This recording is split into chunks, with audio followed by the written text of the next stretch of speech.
So here we are with the moment of truth. Will the great orange man defy a Supreme Court ruling?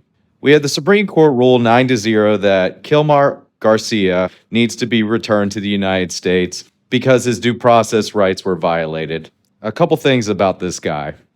He lived in the United States for years illegally. That's number one. Number two, a judge ruled that he was credibly accused of being part of MS-13. And then he claimed that he couldn't be sent back to El Salvador because he was in fear for his life. That's important things to note because I see a lot of misinformation out there saying that he was not credibly accused. Well, apparently there was a judge overseeing his case who disagrees with you and says that there was some credible evidence that he was part of a gang. Now, I think this is kind of dangerous territory because the Supreme Court chose to use very specific terms. They said you need to facilitate him coming back to the United States. Of course, the United States doesn't have any jurisdiction when it comes to El Salvador. They're their own sovereign country, but we do contract them to take these prisoners in. The lower court said you need to facilitate and effectuate.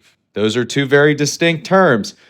Facilitate means, hey, if they decide to let him out of prison, you need to send a plane over there to go get him. Effectuate means that the United States needs to actively take steps in order to bring him back to the United States, meaning that either threaten the $6 million we're giving them or do something. So far, the Trump administration's complying with what the Supreme Court said, at least so far, because they said, well, if El Salvador would release him, then we would send someone over there to go get him back. And here's the problem. The dictator of El Salvador wants to keep the gravy train rolling when it comes to deportations. Quick side note, anyone who thinks that this is okay, Donald Trump said we need to send some of our own citizens over there. And keep in mind, the due process has already been violated for Garcia. This is dangerous when you conflate terrorism with illegal immigration. We don't want to live in a country where the government can accuse you of anything, supporting terrorism, etc., and for them not to have a hearing to adjudicate, is this person guilty of what he's accused of? And what's kind of hilarious is the power to stop all of this, all of it, remains in Congress. Congress could tomorrow say that what Donald Trump is doing is unconstitutional and impeach him in the House and then convict him in the Senate. The Supreme Court really can't do anything to enforce its own rulings. It would depend on the Department of Justice, which has a sycophant in charge who would never do anything against Trump. So in order to actually stop all this and remove Trump from office, careful what you wish for, because J.D. Vance has openly said that he would defy court rulings. He said, let the courts enforce their own rulings. It's weird because this country was kind of built on good faith that the executive branch would follow the court system. But the founding fathers never accounted for Congress to be complicit.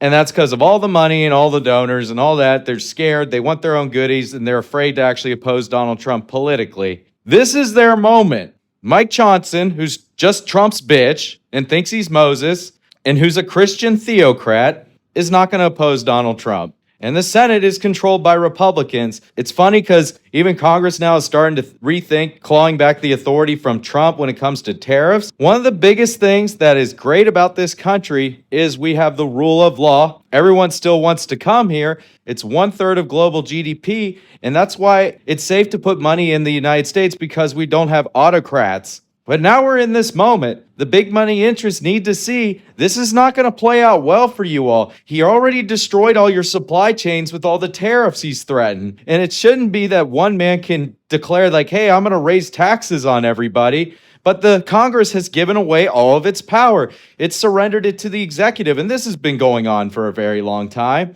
It's just convenient because Donald Trump then can take all the political heat for it. What I'm hoping what will happen is the big money interests in the government will start looking at it this way. Hey, if we start having no rule of law and someone who can just raise taxes on people unilaterally, this is bad for business.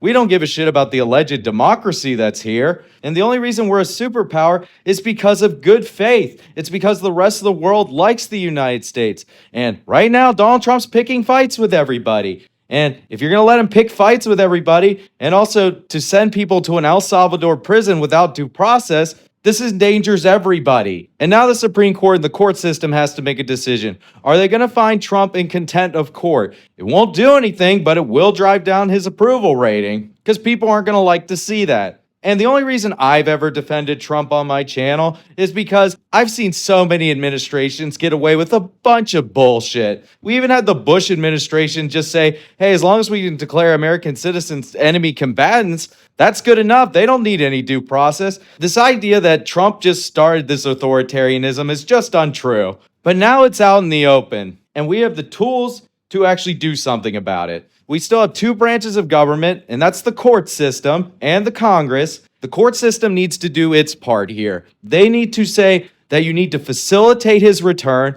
and effectuate it. And maybe you're going to lose some crazies on the Supreme Court like Justice Thomas, but to his credit, he actually voted in favor of returning Garcia. But this is the moment. The court system needs to stand up and say, hey, no, this is blatantly violating the Constitution.